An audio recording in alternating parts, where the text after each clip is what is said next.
தேவன் உங்கள் மேல் மனம் இறங்கி இருக்கிறார்.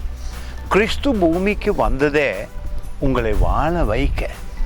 ஆனால் தேவன் பைஃபோர்ஸாக உங்களுக்குள்ளே வந்து உங்களை வாழ வைக்க முடியாது. அவர் உங்களை வாழ வைக்க வேண்டுமென்றால் நீங்கள் மன விருப்பத்தோடு அவரை ஏற்றுக்கொள்வதே அதிசயம் செய்யும். மனம் இறங்கி இருக்கிறார் நம்முடைய ஆண்டவர். பரலோக பிதா நம்மேல் வைத்திருந்த அன்பை கிறிஸ்துவுக்குள்ளாக வெளிப்படுத்தினதினாலே நீங்கள் இந்த நாளிலே அதை ஏற்றுக்கொள்ளும் பொழுது அதிசயம் நடக்கும். இந்த சங்கீதம் 67 மிக மிக ஆசீர்வாதமான வார்த்தை.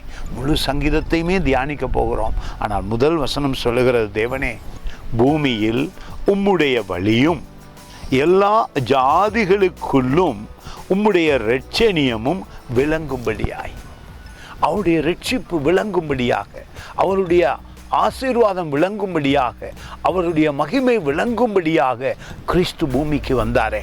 அந்த ரட்சிப்பின் மகிழ்ச்சி, அந்த இரட்சணிய சந்தோஷத்தை உங்களால் அனுபவிக்க முடியும். கிறிஸ்துவுக்குள்ளே மகிழ்ச்சியாக இருப்பது எவ்வளவு ஒரு பலன் தெரியுமா?